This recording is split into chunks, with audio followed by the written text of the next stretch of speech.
Pac-12 Commissioner George Kliavkoff has got beef with the Big 12, even though it was the Big 10 that came in and raided his conference. Hey, we'll talk about what he had to say. We'll also talk some BYU football. BYU football players reporting for training camp beginning today. Yes, it is back, my friends. We got all that ahead on today's edition of Locked On Cougars.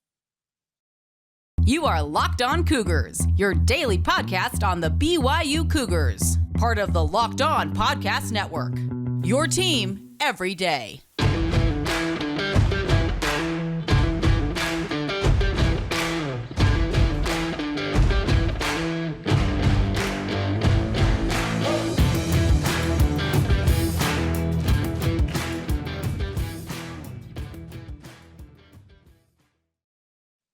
What is up, my friends? I'm Jake Hatch, your host here on Locked On Cougars, your resident BYU insider. Thank you for making us here on Locked On Cougars your first listen today. Always appreciate you guys checking out the show. We are very proud to be part of the Locked On Podcast Network. The motto around these parts is your team every day. And as such, we are your only daily podcast focused on the BYU Cougars. By way of introduction, for those of you who may be checking us out, my name is Jake. I work for the KSL Sports Zone in Salt Lake City, Utah, as the executive producer of DJ and PK, but I moonlight over here as your host, talking all things Cougar sports. So a big thank you for joining us here. All right, I spent a week up at the lake over the weekend. On the weekend, I guess I should say. I didn't spend the week. So in the weekend up at Bear Lake on the Utah-Idaho border, spent some time with family and friends because essentially it's the final hoorah. Today begins BYU, and for me, it begins football season. I'm covering games, practices, talking with people.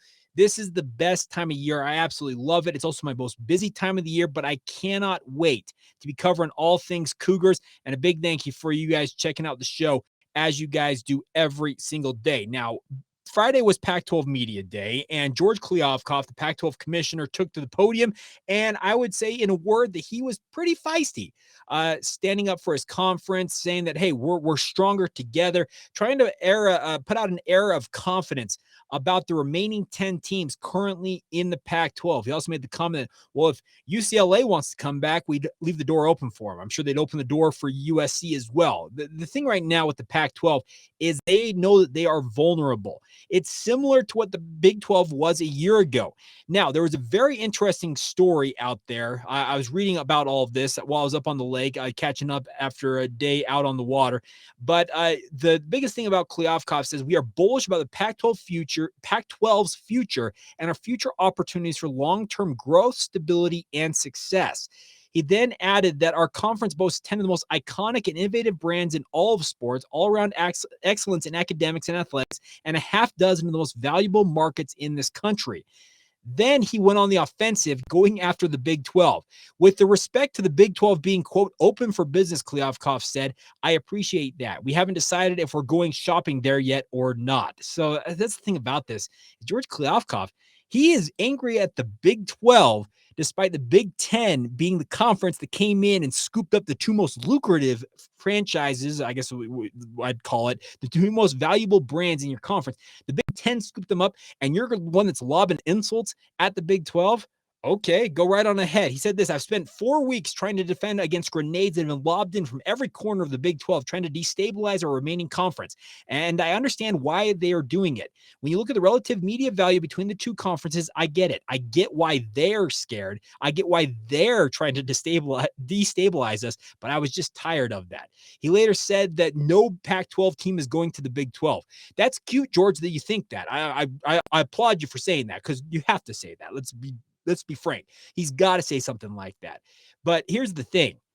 Any of those remaining 10 schools in the Pac-12, if they sense any shortage, any sinking of the ship, I guess is what I should say, they are going to jump and find their best landing spot for them. If the Big 10 is truly not done, we heard Kevin Warren, the Big 10 commissioner, last week at their media day, said that they are still going to potentially look at further expansion, but they are not necessarily all in on it right now.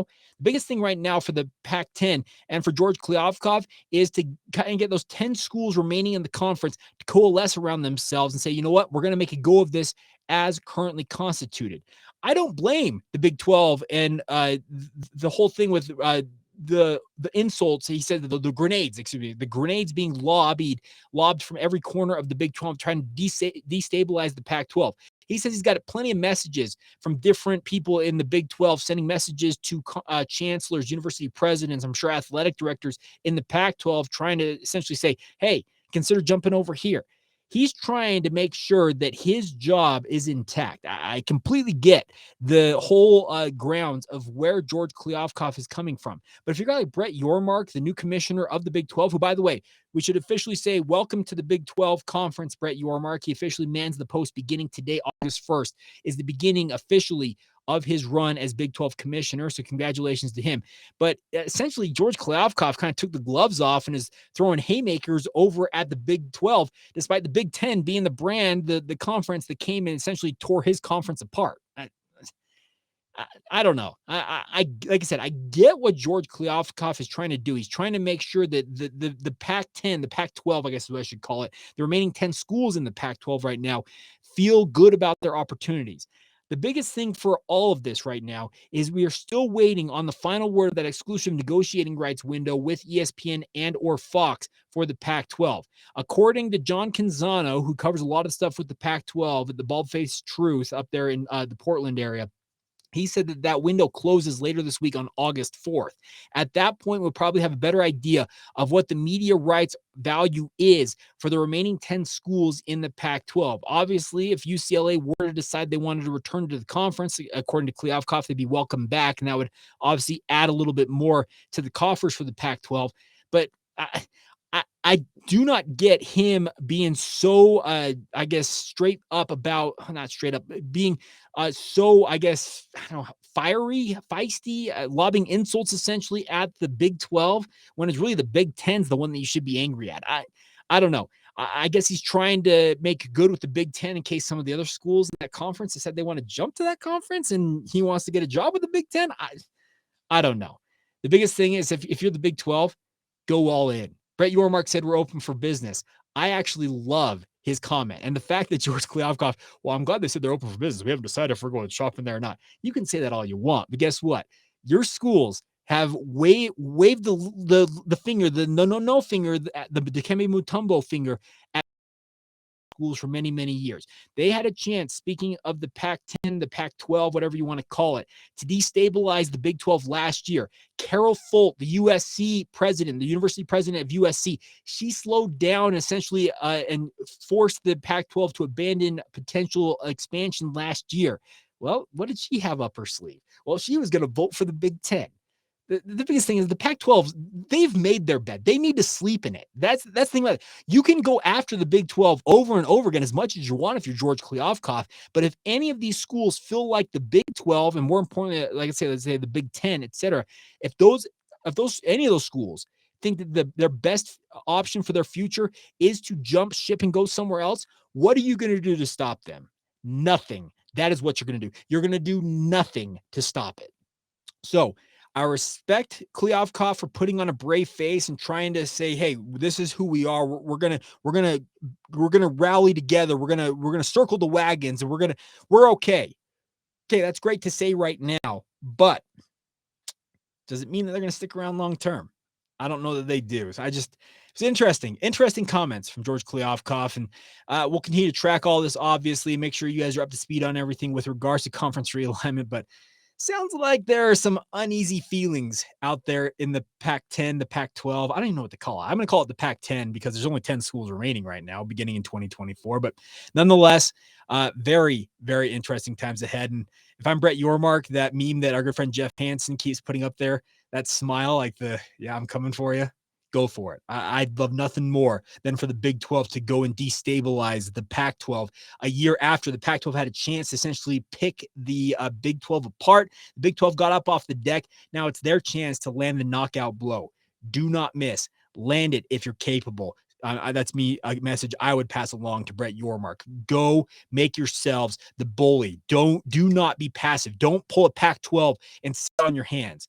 Go out there, be aggressive, push forward. And if you can bring in some of these schools, do it. That is my recommendation for the Big 12. All right, coming up here in just a minute, we'll flip over to more of a BYU football focus. Like I said, training camp begins today. Players are reporting officially for training camp, picking up their gear, checking out the new cleats, helmets, jerseys, all that stuff. It's a fun day, obviously. Media availability will be coming up later this week, but I want to talk about the 4 players I'm looking forward to most, using an old cliche as our framework for this conversation. We'll get to all of that here momentarily. First, though, a word on our friends over at LinkedIn. As you gear up for fall, you might need the right people to help your team to make your small business fire on all cylinders, and that is where LinkedIn Jobs comes in. LinkedIn Jobs is here to make it easier to find the people you want to talk to faster and for free. You can create a free job post in just minutes on LinkedIn Jobs to reach your network and beyond with the world's largest professional network of over 810 million people. Then add your job in the purple hashtag hiring frame to your LinkedIn profile to spread the word that you are hiring so your network can help you find the right people to hire. This is why small businesses are rating LinkedIn Jobs #1 in delivering quality hires versus leading competitors. LinkedIn Jobs is helping you find the candidates you want to talk to faster. Did you know that every week, nearly 40 million job seekers are visiting LinkedIn? Post your job for free at linkedin.com/lockedoncollege. That's linkedin.com/lockedoncollege to post your job for free. Terms and conditions apply. Thank you once again for making Locked On Cougars your first listen today. Always appreciate you guys checking out the show. Let's talk a little BYU football, shall we? I had a very interesting idea sent to us. Actually, I heard it, actually. I was listening to Locked On Florida State, Locked On Seminoles, covering the Florida State football program. And the guys over there, Max Moody among them, are very bright individuals. And they actually have very unique ideas when it comes to all this. I'm pulling this up right now to make sure I get the wording right. I wrote it down on my phone here. And they did a very interesting look ahead to fall camp. And they used the old wedding cliche. You probably heard this. It's something old, something new, something borrowed, something blue. So those are the 4 parameters they used for this conversation. They related it to the Seminoles football program by talking about 4 players looking forward to seeing in training camp for Florida State. I'm going to use that and talk about it on the BYU front as we get ready for BYU football later this week. Like I said, I do not know exactly when our first media availability will be, but you can be assured I will be out there collecting sound, audio, video. We'll have it all for you guys. We'll have you covered top to bottom with BYU training camp in the upcoming season right here on Locked On Cougars. But the 4 players I want to talk about today, we'll start and go in order. We'll talk about something old or someone old, a returning veteran to the BYU football program. The guy I picked for this conversation is Jaren Hall. Very easy, low-hanging fruit pick here, but Jaren Hall is the crux. He is the cream. He is the guy that is going to make this BYU football season go. If he has the type of season that he expects to have and the BYU football hopes he has, BYU could absolutely be one of the top 15, if not top 10 teams in the entire country. The biggest thing for Jaren Hall is to prove that he is durable. He has never finished an entire season at BYU healthy. He missed the entirety of the 2020 season with a lower back/hip injury that allowed a guy like Zach Wilson to really flourish and obviously end up being the #2 overall pick. A guy like Jaren Hall could end up being a high pick in the NFL draft next year if he has a good season this year. The biggest thing for him, though, is he only has really 1 season's worth of film under his belt. He played in relief of Zach Wilson before he got injured himself during 2019, completing 67.4% of his passes for 420 yards and 1 touchdown. Last year in 10 games, completing 63.9% of his passes for 2,583 yards, 20 touchdowns against 5 interceptions. All those numbers, very, very good. The biggest thing is, as I said, it's pretty much only a full season's worth of film for him. In his career, he's also rushed for just under 500 yards total. He's got the ability to escape pressure with his feet. We've all seen that at multiple points during his BYU career. The biggest thing for Jaren Hall this year is to prove his durability. And if he truly is as good as we expect him to be, could he lead BYU to an 11-1 type of season? That's really the only way you can improve BYU as a whole, speaking of the team, because they went 10-3 last year with Jaren Hall being their starter for the majority of the season. What can they accomplish with him there potentially for all 13 games? Only time will tell, and the hope is that you get to see him for all 13 games this season, if not more than that. Now, next in our conversation is something new, essentially a new player, a new rookie, etc., coming into the program. I'm going to go with the backfield running mate for Jaren Hall, and that is Christopher Brooks. Christopher Brooks is a phenomenal player during his time at Cal. The 2 seasons where he's kind of been either the starter or part of the rotation at running back for the Bears, he's had very, very good numbers. In 2019, he had 208 carries for 914 yards, averaging 4.4 yards per carry. Also had 8 touchdowns that year. And then this past season for the Cal Bears, 116 attempts, 607 yards, and 4 touchdowns. So when he has gotten the ball consistently during his time at Cal, speaking of Brooks, he has been a very productive player. When he's not been given the requisite amount of attempts, his numbers have gone down. He had 148 yards in 2018, just 1 touchdown that season. During the pandemic-shortened 2020 season, just 21 carries, 65 yards, and 1 touchdown there as well. So when he is in a rhythm, Christopher Brooks sure looks like he can be the guy for BYU if everything translates over from Cal. And that's what I really like about a guy like Christopher Brooks is he seems to be more than capable of being that bell cow back for BYU. He doesn't have to come in. Let's be very clear about this. He does not have to be Tyler Algier. Tyler Algier put BYU's offense on his back on more than one occasion last year. Jaren Hall had some of his shortcomings in certain games, and Tyler Algier made up for all of that on his way to that 1,600-yard season. He was absolutely lights out. Does Christopher Brooks have to have a 1,600-yard season? No, he doesn't. If he has a 1,000-yard season, I think that's more than enough for what BYU expected him to be coming in. The biggest thing I would encourage Christopher Brooks to be your Chris Brooks, it depends on who you talk to, is I would tell him, go be yourself. Just go play your game. Don't worry about all the other noise out there about you replacing Tyler Algier, the other guys behind you, guys like Lopini Katoa, Miles Davis, Jackson McChesney, who obviously all want to see playing time in their own right. Just go out there, be yourself, and be the guy we brought you in to be. And if he goes out there and does that, I think it'll be a very, very productive marriage, to use that terminology, between Christopher Brooks and the BYU football program. The only thing I am hopeful that they're able to avoid with Christopher Brooks is a repeat of the Tyson Williams issue during the 2019 season. Tyson Williams got off to a very, very good start for BYU, many of you recall. Then he tears that ACL against Washington, and that was like game 4, and BYU just wasn't the same after he went down. As long as Christopher Brooks stays healthy, I think BYU is going to be a beneficiary of his talents and behind this offensive line, which I think is one of the best offensive lines of the 21st century for BYU, the 2000s era for BYU.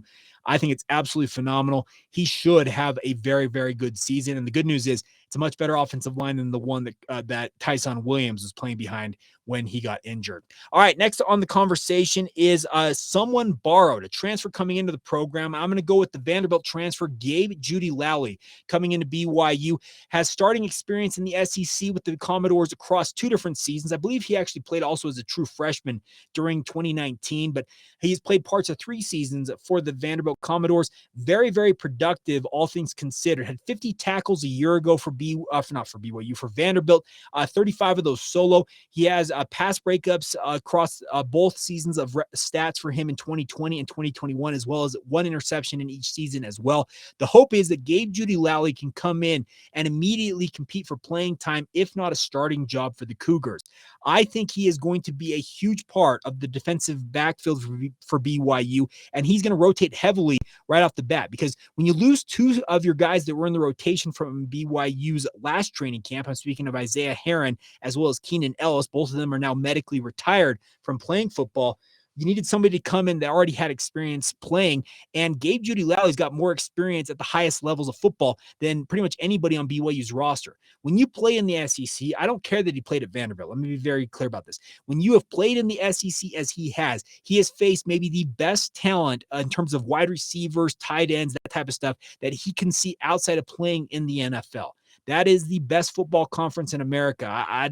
The SEC, they back it up with their play on the field. Let me be very clear about that. And that's what I love about a guy like Jeudy-Lally coming into BYU is the situation, the bright lights. The stage will not be too big for a guy like Gabe Jeudy-Lally. I think he is set up to have a lot of success for BYU. And if he has that type of success, he could be a multi-year starter for BYU. That is the crazy news about this. He's not a one-year transfer like we just talked about with Christopher Brooks. He could play multiple years for BYU, helping usher them into the Big 12 era. And that is a very welcome thing if you're BYU. Now, finally, someone blue coming off of an injury this year as the fourth person we're going to talk about here. And that's the guy I wanted to point at was Keenan Peely. Now, you probably are saying there, well, what about Peyton Wilgar? What about Chaz Ayu, Jake? I picked Keenan Peely because early on last season for BYU, their defense was very, very good. If you just go by the points per game and the overall production for BYU's defense, as soon as Keenan Peely got hurt, and he got hurt in that Arizona State game for BYU, it seemed like the defense was never the same for BYU. I would like to think that one guy does not make an entire defense go, but man, you look at the stats for a guy like Keenan Peely, it sure looks like he might have been the engine that made BYU's defense really hum. And that's the crazy thing about this. Against Arizona in the season opener a year ago, he exploded with 17 total tackles in that game and 1 sack. Against Utah the following week, a 26-17 victory, he had 7 tackles and half a sack in that game. And then when he got injured against Arizona State, he already had 7 total tackles in that game, 6 of them assisted in that game. And across those 3 games, wins over Arizona, number 21 Utah, number 19 Arizona State, BYU gave up 16, 17, and 17 points. Those are the best point outputs in terms of opponents for BYU, and they were absolutely phenomenal. And then Keenan Peely went down, and BYU's defense, it felt like, was never the same after that. So if Keenan Peely truly is, like I said, the engine that makes BYU's defense go, getting him back on the field this year, hopefully for an entire season, means that BYU's defense should be markedly better. I think BYU's defense, let me be very upfront with you guys, should be better this year just simply due to having more experience across the board for many of these guys. But getting an NFL caliber type talent in Keenan Peely back on the field, I think is going to help BYU's defense improve. And like I said, if the metrics bear out from the early part of last season across an entire season, well, Keenan Peely may just be that X factor that BYU's defense needs. Now, something we're going to try and do here on the podcast daily, we'll do it quite often, if not daily. I want to throw a question of the day at you guys, and I want you guys to comment on this. Use social media to send it to us. You can do it via email. You can comment on YouTube if you want to drop us a note in the comment section below.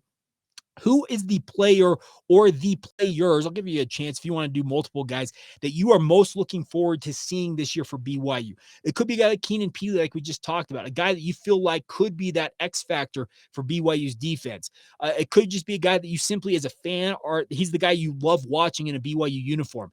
Whoever it might be, drop us a note, whether it's on social media with Facebook, Instagram, or Twitter. Just search out Locked On Cougars and follow us there and drop us a note. Drop us a comment in the YouTube comments below this video, or you can email us. LockedOnBYU@gmail.com is the email address. Love to hear from you guys. I want to know who you are most looking forward to as a BYU fan, the player or the players you're most looking forward to seeing in a BYU uniform. We'll talk more about some of the answers on tomorrow's edition of the podcast. All right, coming up here in just a minute, we're going to finish out today's show, with some BYU basketball news. We have a new commitment to the BYU men's basketball program, a walk-on coming to BYU by way of the RSL Academy, before that Spain, and ultimately he is a Chinese national. We'll get to all of that here in just a moment. First, though, a word on BetOnline. BetOnline.net is the fastest and easiest way to check in on all of your betting needs. Find all of your favorite sports and events at the #1 online source for odds, lines, and games. Find reviews and news for every league, including Major League Baseball, NFL, NBA, NHL, combat sports, esports, and even golf. And by the way, congratulations to Tony Finau, Utah's own, a guy that was a former commit to the BYU men's golf program, winning his back-to-back tournaments up there in the upper Midwest in Minnesota, and then yesterday in Detroit. Fantastic stuff from Tony Finau. So if you want to bet on that stuff, get over to betonline.net. They continue to be the top online resource for all of your sports wagering information, from live in-game betting, scores, and podcasts. They have got you covered. Head to BetOnline today or use your mobile device to learn more about all of the action that's happening today. That's betonline.net, where the game starts.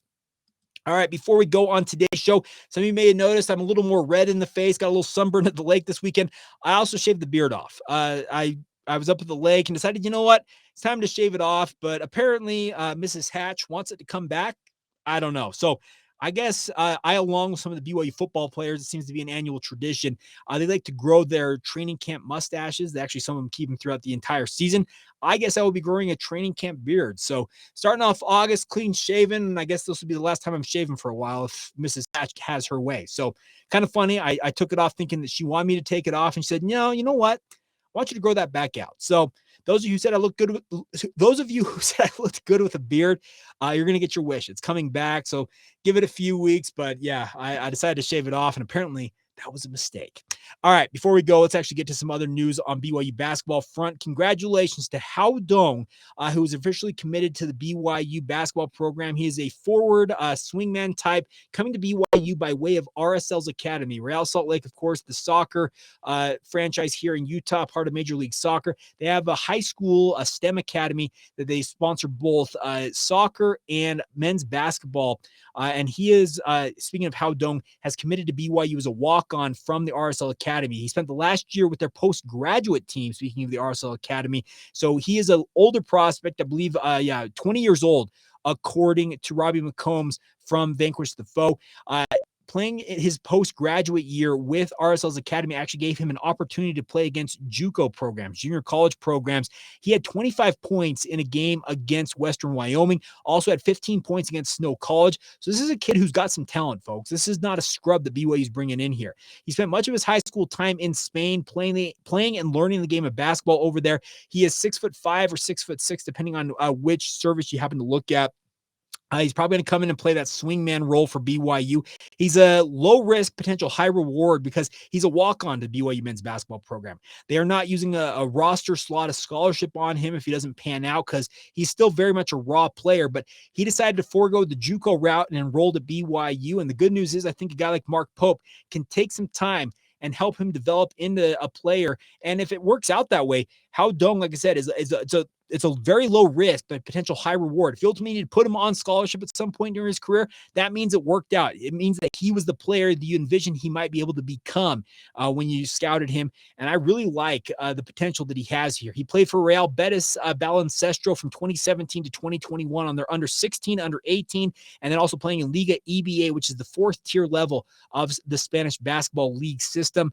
He also had a stint with Andalusia as a 16-year-old as well. So he has got some talent, folks. He averaged 10.5 points, 4.3 rebounds, 1.2 assists for Real Betis during his final season in Spain. So I really like this pickup. I think this is an opportunity for Hao Dong to come in and really continue to kind of hone his game, develop. And if he ultimately becomes a guy BYU can rely on, whether it's in the rotation or as a starter, that is a fantastic thing. Now, another guy that BYU has spent time developing and a guy that I really think could be as I bounced my table, apologize for that, a guy that I think could really be an impact player for BYU this year is Atiki Ally Atiki. He was working out this past week for BYU. They're doing their off-season workouts and all that type of stuff. They did their annual combine testing last week. And according to Brandon Goebel from JUCO Advocate, the guy who actually found Atiki Ally Atiki in Tanzania, Atiki posted a 39-inch standing vertical and a 45-inch max vertical, which is the running jump. You actually can run and jump to get that max vertical during these combine tests. There was a video BYU put up of him trying to reach the top of the backboard, and he finally did it. To put it in perspective how bonkers these numbers are, the max vertical would have been the third highest in NBA combine history, and then his vertical numbers would have been the best by several inches in the 2022 combine. The highest standing vert was 35.5 inches this past combine. The highest max vert was 41.5 inches. So that's the thing about Atiki Ally Atiki. He has got all kinds of potential, folks. He is 6'10", I think is what they list him at BYU. They may list him at 6'11". He's got a 9 foot, a 2-inch standing reach. He had played less than 30 games of organized basketball in his life before coming to BYU. This is a kid, like I said, this got all kinds of opportunity to really develop into something. And the hope is that Atiki Ally Atiki at minimum this year can be kind of that deterrent at the rim for opposing teams. He becomes that rim protector. Anything else he adds offensively, that type of stuff is phenomenal. But if he can become that guy that's a rim protector for BYU and truly become their starting five that can just be an impact guy on defense and then just chip in on offense, that's exactly what BYU needs, because you have all kinds of offensive potential on this team for BYU. You need some guys who can lock down the opposing team, and those numbers for Atiki Ally Atiki, those are monster numbers, and that should mean that he is a force at the rim. He can go up, meet anybody at whatever level they want to meet him at, and hopefully he can block some shots along the way. Now, final thing on the basketball front is we finally found out who BYU will open up play against in the battle for Atlantis. BYU is going to open up against USC down there in the Bahamas. The battle for Atlantis is maybe the premier non-conference tournament out there.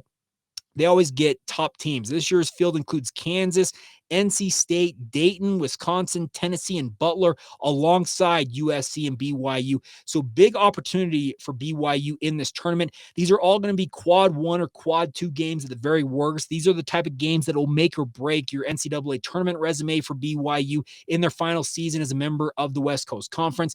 USC is going to be reloading a little bit this year. Andy Enfield, their coach, will have a big opportunity for BYU to get a big win there. They will play that game on November 23rd. It'll be the third game of the day, playing at 5 o'clock Eastern time. That'll be 3 o'clock Mountain time on ESPN2.